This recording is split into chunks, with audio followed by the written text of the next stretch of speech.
Hello YouTubers and welcome to a new video of Arepas for Dinner. So, for the ones who don't know me, my name is Andrea and I do videos about my life in the Czech Republic, but I am originally from Venezuela.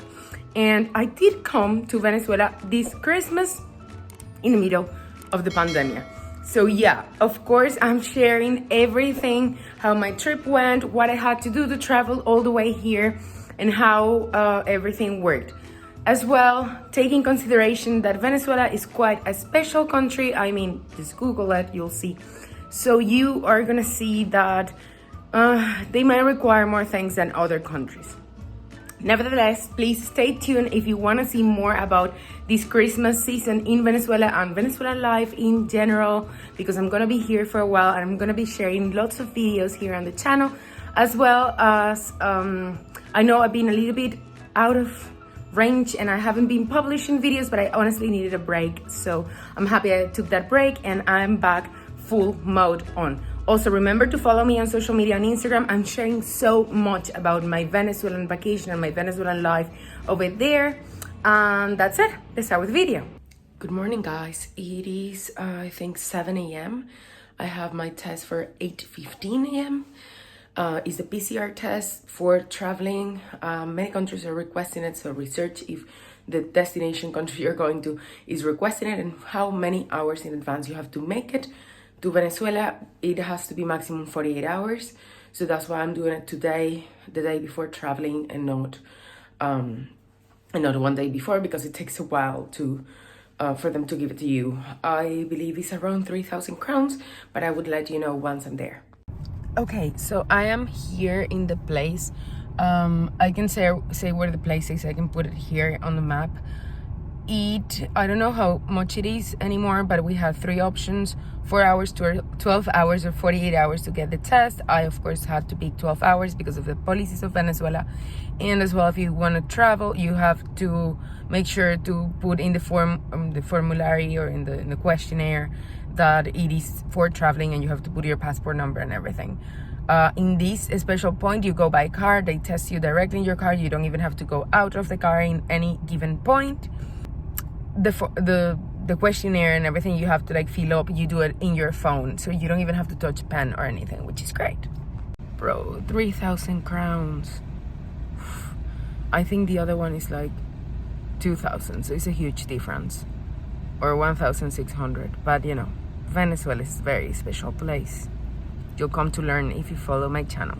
I'm finishing packing and I just received, let me see if I can show you. I just received my document certifying that I am COVID negative. I got it by email and then I had to print it. So that's quite important. The document, you won't receive it on hand, you actually have to print it, but it's okay, it's valid, and it comes in English, Czech, and Russian. Now I'm just packing, and probably tomorrow I'm gonna show you what I am gonna be using for protection. So super interesting. We just arrived to the airport and look the amount of flights that you have in the main international airport of Czech Republic. This is crazy. We just wrapped the suitcases. They're there, wrapped, and wearing mask, of course. I have my hand sanitizer, and as well I bought this face shield for the plane so I don't touch my eyes, and as well I brought gloves because that helps. Also, I want to show you guys that everything is closed. I wanted to go get a Starbucks coffee, but that's not an option because, well, I mean, right now is what, 4:55 p.m. so it's not very early or very late, so there's no reason why this would be so empty. So many things to say. First of all, duty-free is open, which is great. But, okay, so they did check that I had a CPR test negative, but they didn't check anything in the computer. They just saw the paper and they were like, okay, this is a CPR. And that was it. And after that, they don't allow hand luggage, only purses and backpacks. So, I'll show you. So, literally, my brother-in-law had to go pick my backpack at home and bring it so I could exchange, because I had, of course, in the hand luggage all the food that I want to eat in the plane, and I had my laptop that was not fitting the purse. It's hard to breathe with this, sorry. So after all, it's kind of weird, many of the things, but in the other hand, all the electronic passport check-ins are closed. It's very different. So I just passed security and they took my temperature on my wrist, I guess because I was wearing this funny thing over my head, and that's it. Now I just have to wait to board, but the thing of the no hand luggage is very weird, to be honest. Also, I brought another mask that doesn't go under my ears, and that's quite important because I think this is gonna be very painful for a 14-hour flight. So that's it. Okay guys, so after all, you can actually put the things up there, but they didn't want people bringing suitcases because they want everything to run smoothly, so you don't have people in the hallways just like stopping everybody and creating more like social contact. But I'm already boarded. I'm very happy. I think I'm going to change this mask for something a little bit more comfortable because it's very hard to breathe on these, and probably I'm just gonna film once I arrive to Istanbul. But as you can tell guys, Turkey airport is a little bit different. It's actually much more crowded, so yeah, I wasn't expecting that much people, but fine, doesn't really matter. We were sitting in the plane with like one seat yes, one seat no, and I didn't have anyone in front of me or anyone behind me, so I think that's the social distancing that they're doing. Sorry, hard to breathe with the mask. And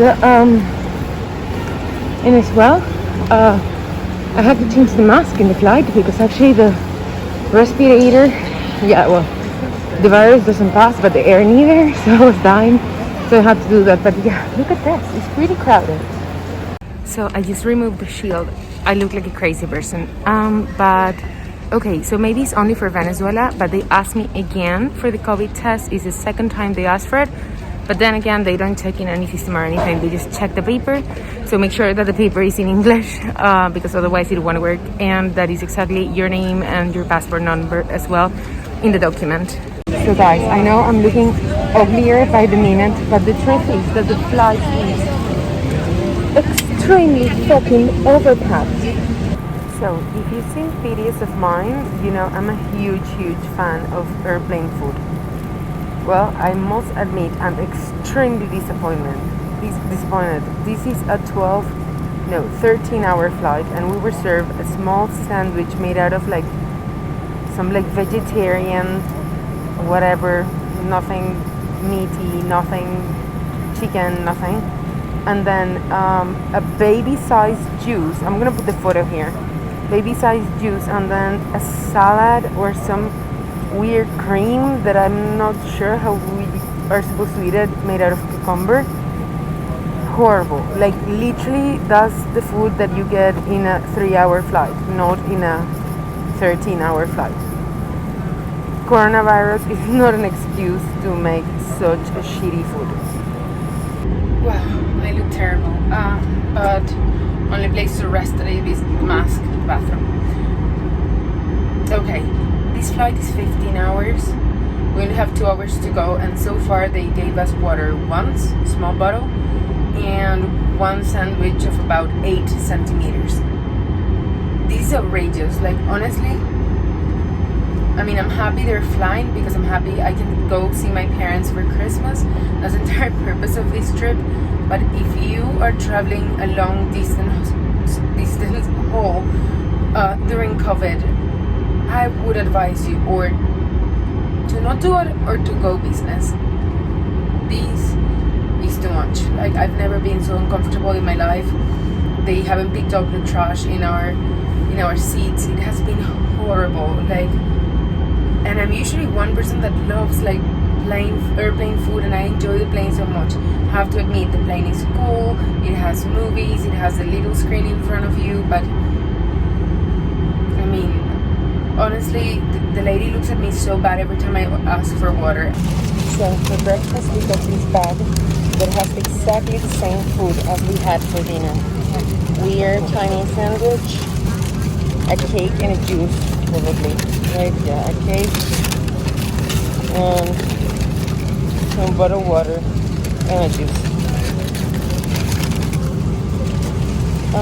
So zero creative, and my advice, bring your own food because this is to feed maybe a 5-year-old.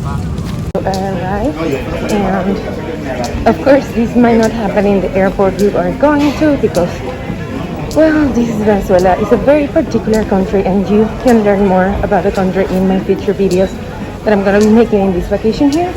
So I'm going to show you, I'm going to tell you if they were requesting the PCR test and if they were testing us as they told me they were. Okay, actually the line you saw was the same people that were inside my airplane, which is kind of crazy. So they make us all go out and then do this line. So I guess so they can test us. I'm not even sure. But if they're really gonna test us one by one as they do in Czech Republic or otherwise, this is gonna take like 3 or 4 hours, but I will let you know. Okay, so half an hour later, the line moved about 3 meters. I'm not sure what's going on or if it's true that we're gonna stay here for 3 hours. I can imagine. Apparently they're gonna test absolutely everyone upon arrival, so you can imagine how long that will take. So guys, I obviously made it home. I am at home. I'm so happy. Oi! I'm sorry. At the end, yeah, we had to make their lines for hours. So I guess that's only like a Venezuelan thing. So if you're traveling elsewhere, probably it's not gonna work like that. But I just wanted to let you guys know how it worked. They did the PCR test, but they didn't give us the result because it was a PCR. It wasn't a rapid test or a fast test. And that's it. I had to give all my information so they could contact me in case I'm positive or somebody's positive in the flight. And that was it. And then I could come home, and that was the last time I got asked or tested or anything. They didn't even keep the PCR test. I have it here. So that's the conclusion on how it is like to travel in a pandemia, but especially when you're traveling to Venezuela, that is a very peculiar country. So that was it, guys. Thank you so much for watching, and don't forget to subscribe and to give this video a big thumbs up, as well as to go to my Instagram and follow me over there. I'm gonna be sharing so much about Christmas over here in Venezuela. It's very different from the Christmas in Czech Republic, and I think it's quite a bizarre and interesting country that you might want to know a little bit more about. So that's it. See you next Tuesday with a new video. Bye.